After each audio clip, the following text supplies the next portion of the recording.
Welcome back to Unscripted, everyone. Carwash.com's video interview series that connects you with market leaders. Joining me today again on Unscripted, we're happy to welcome in Justin Alford, co-owner of Benny's Car Wash. Justin, how's life in the great state of Louisiana these days? Wonderful. We're just finishing up crawfish season, which is always my favorite season of the year. Nice big crawfish that we like to have. We just had a company crawfish ball last weekend and had a great turnout. And it's always one of my favorite times of the year. We enjoyed it. Sounds fun. Well, I asked you to join me on Unscripted today, Justin, to discuss some of these macro trends and things that are impacting car washes these days, hoping that other operators can learn from your experiences, being one of the best operators in the business these days. So, now that we've had some time to reflect on COVID a little bit, Justin, and all the lockdowns that took place, as you look back in retrospect, were there any things that were interesting or important that you learned going through that experience, either about your car wash or the industry during the days of the pandemic and those strict lockdowns that we had? Yeah, I tell you, I can still remember to the day. It was on a Sunday, sitting at this desk, looking at this screen that I'm looking at you on right now, and the governor speaking at 2 o'clock saying they were going to close the state down, and thinking, what in the world are we going to do next? And I'm sure everybody in the country felt that way, globally probably. So where we were then and where we are now, yeah, we learned a lot that nothing stays the same and you can't count on anything. And we've gone through a lot of changes. And I tell you, I'll never forget that feeling sitting here and hearing that. And here we are several years later, and we've made it through pretty well. Our industry made it through pretty well as a whole. I think the industry is doing better than ever, and learned a lot from it. But we are facing a lot of challenges, and I'm sure we'll get to a few of those in a minute. But don't want to go through that again if we can help it.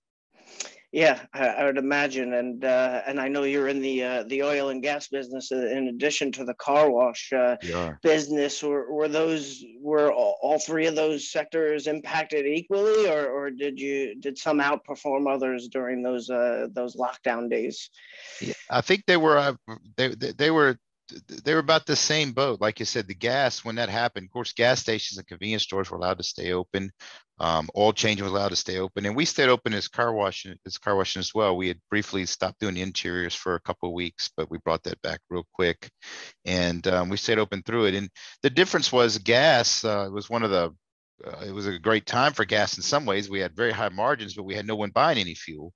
I remember those first 2 weeks after COVID, there was no one driving, there was no one getting fuel. So that was kind of tough. And then oil changing was in the same boat. People weren't driving anywhere. So that those first couple of weeks, that first month after COVID was a real scary time for everybody, business wise, car wash wise, oil change, gas, everything. So yeah, those were trying times. Overall, like I said, all three of those industries made it through pretty well. I'm glad I didn't own a movie theater or a hotel or something like that during the time, but we made it through pretty well.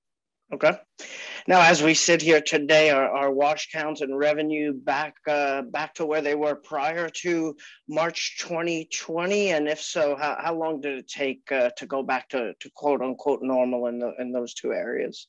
I think those first, it's kind of a blur because everybody going through COVID. Those first 2 or 3 months, I think we were off, but we came back pretty strong, and people started getting out and driving again. And car wash was people stayed local. They weren't traveling much, so they rode to the car wash. I don't know if it was for entertainment or for keeping cars clean or what, but they came back and did pretty well. And oil changing picked up too that summer. After COVID, we started picking back up again. People were having to take care of their vehicles, and there's a lot of factors involved with it, though. Like you said, I know the average age of a vehicle is approaching 12 years now, so they are people are keeping their cars longer. So I think they have a responsibility to take care of them, whether that's car washing, whether it's oil changing. Of course, they got to put fuel in their tank as well. So I think the industry's in a decent place. Like I said, the challenges, of course, are on the cost side, and then there's no running from that. I mean, I'm at our locations all the time, and just speaking to a lady filling her tank up at our gas station this week, she was saying it's costing her an extra $50 a week to put gas in her tank. Well, that's one vehicle. If there's two vehicles, that's $100 per family. That's discretionary income that they're not going to have, whether it's to go to a restaurant or buy something inside the convenience store. I think they're pushing their oil change intervals out a little longer now because they're spending so much money on fuel. And I think it's going to affect car washing too if this trend keeps up with high gas prices. So it's going to be really interesting to see what happens this summer. My prediction is this summer the people are going to be driving a lot, so I think they're going to be on the roads, and even the gas price high because traveling on the airlines is difficult too right now. So I think I think it's going to be an interesting summer. My prediction is the fall is going to be real tough though with the supply chain issues. China has been shut down. I mean, I have a friend that I see every day. His family is from Shanghai, China. He's telling me they are locked in their houses. China is closed. Shanghai, the largest port in the world, has tankers and ships sitting out in the ocean right now that can't get into supply. So I think as an industry, as a country, as a globe, we're going to see some real supply changes late summer, early fall is kind of my prediction, and see what happens with gas prices. If they stay this high, unfortunately, I think it may affect some car washing and oil changing and our sector of the industry if we're not careful. Yeah, kind of a convergence of some of these macro trends that we're seeing not only in the States, but also globally. So when it comes to hiring challenges and supply shortages and rising inflation, how are these external factors affecting Benny's Car Wash, its operations and its customers today? You actually just touched on it a little bit, but is there one external factor that's really a pain in the butt for you these days, Justin? Boy, there's just so many. I don't even know where to start, from labor to supply chain to all of those things. And back to the start of the pandemic, I mean, I'll give you one example. I mean, before the pandemic started, we kept basically a 2 week supply of inventory in our oil changes and even our convenience stores and in car wash parts. You know, we took for granted that we could call Sonny's at any moment, or you could call any of the suppliers, and overnight with FedEx, you'd have this part here the next day and you were fine. We have really bumped up our inventories in every category. Our oil changes, we're trying to keep a 60-day supply of inventory even. Car wash parts, we're keeping them in stock on the shelf, ready to go. And I think most people are, because we just don't know the unknown. And we're entering the busy driving season for oil change.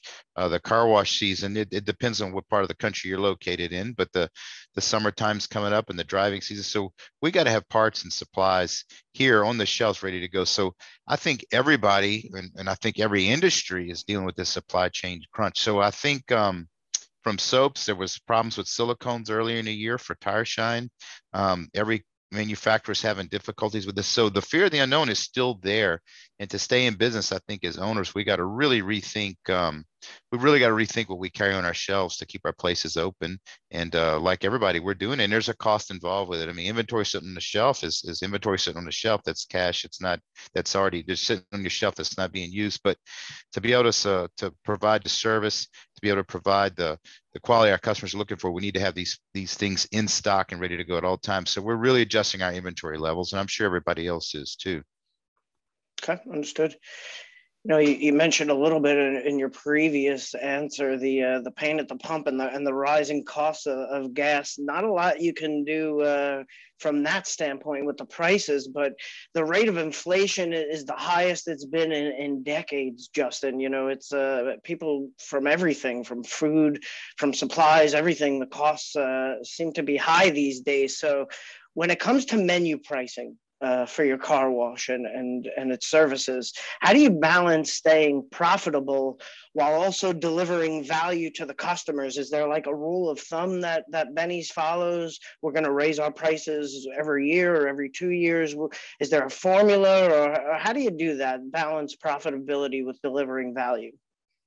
That's a great question, and we don't have a standard answer that we do. We went almost 10 years without a price increase years ago. And then now we've had 3 in the last 3 years. So I think it just kind of depends where it shakes out at the end of the day. I just read, I think the Walmart family, the Walton family lost 30 billion in value this week. Walmart, it's kind of rare for Walmart to have they didn't have a great earnings report, and it's inflation related.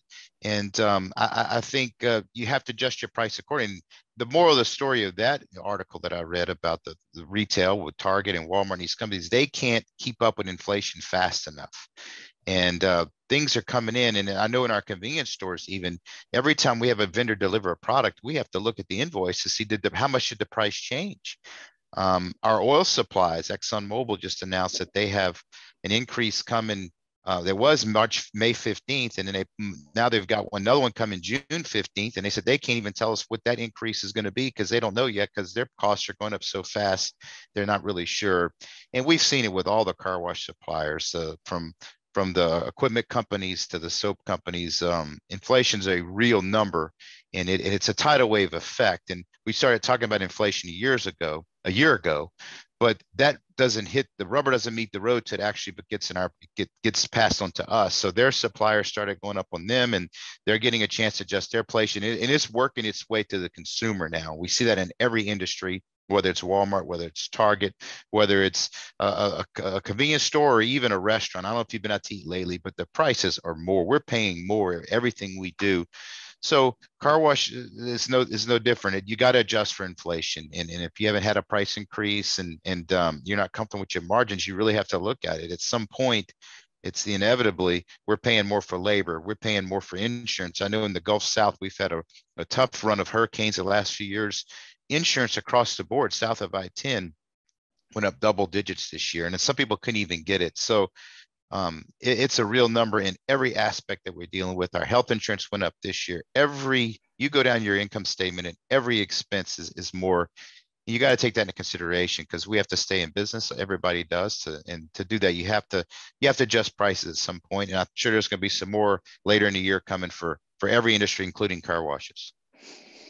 You have to convey value to the customers, right, to keep them coming back, so they don't get sticker shock, for lack of a better term. So it's delivering on high customer service, high level of customer service. Sure. Maybe pushing the membership plans a little bit more, and obviously delivering clean, dry, and shiny results never hurts in conveying value, right? So absolutely. So I wanted to talk a little bit more about the private equity money that's coming into the car wash market. So really a trend that's particularly affecting this market here, Justin. So, Benny's has been a longstanding operator in the industry, definitely a pioneer, considered a pioneer in this industry over the past decade. So from your perspective, being in the industry for decades, how do you feel about all this private equity money coming into the market? Is the level of growth sustainable at the operator level, and is teaming up with private equity something that you've looked at before for Benny's? Well, I tell you, and that's the, I guess you say, the $1 million question everybody's asking at the recent show in Nashville. I don't think you could go 5 steps without somebody saying, what do you think of private equity? And I think there's a lot of unknowns. Now, go back in history a little bit. This isn't totally new. I mean, in I think it was the 70s, ExxonMobil got in the car wash business really strong. They built 10 tunnels around the Baton Rouge area and hired engineers to run them, and they were going to revolutionize the car wash business. Holiday Inn and the Mr. Pride's at one point was in the car wash business in the 70s. Dan Hanna, tried to do some creative things to take car washing throughout the United States in a big way, like the private equity is doing now. The Classic Car Wash Group out of San Jose, California, they were franchising years ago. They had franchises even in Mexico City. And Frank Dorsa, a great friend of mine, tells us plenty of stories about franchising. So I don't think it's new. The scale of it and the speed of it right now, I think, is just amazing. Every time you pick up Professional Car Washing magazine, there's another article about another chain that just bought another 30 car washes, or somebody's building 30. And it's a tidal wave. My dad always says there's a tidal wave coming in right now, and the tidal wave will go out eventually. And the capitalism, by definition, is made to self-destruct. I mean, industry gets hot, it gets good, everybody jumps in it, and it overbuilds, the supply gets high, and then it has a correction at some point. So at some point, there will be a correction. I think there's some good things. I think there's some operators that were ready to retire. this gave them a way to do that. So I'm very happy. We have several friends that have quote unquote cashed out and going on to a different phase of their life. And hey, I'm couldn't be more proud. So this gives them a way to do that. At the end, I think the market has a way of saying what's working and what's not, and that will come. And that's throughout the industry, not just in the operator side, but also in the supply side. Private equity, if you look at all the industries it's been in, sometimes we're going to have new people come on board. I think in this at Nashville here recently, there was the innovation section of new companies that came to the show that I really enjoyed seeing. That they aren't the big guys; they're small companies with small booths, and they've come up with some great ideas. And so I think the market is going to take care of itself. Right now, hey, the tidal wave is coming in, and it's a hot industry. And private equity, they're latched on, and it's growing by leaps and bounds. And there will be a correction at some point. It's like musical chairs. Sometimes the music stops and somebody's left out of sitting in a chair, and the chairs get narrow and narrow as time goes on. And I think we'll see that. So, but in the interim, I think it's done some good things for some companies that wanted to change their model and change their focus, and we'll see where it shakes out in the end. So I'm sure you've had conversations at your wash, and maybe it looks tempting to see all these other chains growing at the pace that they have. When you discuss private equity's inclusion at Benny's, are there any concerns, or how do you feel about that type of partnership and growing at that level for your wash? Yeah, and that's a great question. I'm sure many companies have that same discussion. For us right now, we're privately held. It's my dad, my brother, and I. We've been here since 1951. My grandfather started his first car wash in 1951, and I think he built it for the whopping price of $10,000 and didn't even have a set of plans. Nowadays, that wouldn't even pay the lawyer fees to close the facility. So a couple things on that. For us, we have all the intention to stay just like we are. We have a young staff. We have a lot of youth involved. I know we're going to keep going. Like to us, to have the highest number of locations out there is not what we're about. We want to build real strategic locations. We want to try for A+ sites. We want to really put a lot of thought into it. The other thing that's happened too is the cost of building these washes, as you've seen, we've talked about inflation, is just unbelievable. I mean, 5 to 10 years ago, I think you could build a solid express wash for $1.5 million, $2 million. Nowadays, I don't see that's even possible. And the numbers we've heard of, I know of several $20 million plus facilities built in the United States this year. The risk is going up. And if you take that to get a return on investment at that level, the risk is a lot higher. You got to do a lot of business. You got to have a lot of people, a lot of customers coming through. So the risk is higher. So I think private equity, it's not just private equity, but inflation in general is going to push that number higher, and the risk is going to get even more. So you really got to do your homework nowadays before you go to a location. I think you have to make sure that you've done your due diligence and studied it and everything. In the Baton Rouge area, by the end of this year, it looks like there's going to be close to 50 tunnels in the Baton Rouge area, which is 750,000 people. So it's getting crowded. I mean, there's a lot of tunnels in this area, and we'll just see where that ends up. But the private equity discussion is all the time. It's all around. And for us, as our company as Benny's right now, our plan is to stay like we are, family owned, family operated locally, and grow at our own pace and where it's needed and where we see that it's fit. That's kind of our goal for right now and for the foreseeable future. All right, certainly makes sense. So, Justin, one last question for you here. If I could get a bold prediction from you. Sure. Obviously, private equity is changing the face of car washing, and growing the number of locations is one of the impacts. So, can you see a chain eventually reaching 1,000 locations? And if so, when do you predict that might happen? Wow. Yeah. And to answer your question, I really can see that. I can see that in the future, the way it's going to be hard to predict. I mean, my crystal ball is I think some of the big private equity chains are going to do probably some merging in the future. I would think that you look at the list that y'all produce every year, and some of those top fives, you put 2 or 3 of those together, that could move the needle pretty fast. So yeah, I do think that we could see 1,000 car wash chain. I don't know when that's going to happen. I think there's going to be some merging to do that. And at the end of the day, and I could leave you on this, is you got to run these car washes at the end of the day, and building them is as difficult it is with zoning and other things. At the end of the day, you got to operate them. You got to supply them. You got to keep staff in place. And that's the real challenge at the end of the day. And on the supply side, I don't know if our industry, how many tunnels can our industry right now really produce in a year? Is there enough installers? Is there enough equipment companies to build 5,000 tunnels a year today? I don't think there is, to be personally honest. And I think we're going to go through a lot of challenges. So the private equity may be more money than the industry could supply right now. And that can change at any moment too. We look at the macro and the micro factors of economics as we go into the summer and fall. There's a lot of things that can happen as interest rates go up. What does that do to the private equity model? If they got to start paying the multiples they're paying now that we hear about, is it really sustainable? So there's a lot of factors that I'm sure I wish I could predict, and I wish you could predict, and we could, that I just don't think we have the answers to right now. To the answer your original question, I do think 1,000 location chain is possible, and we may get there in the future.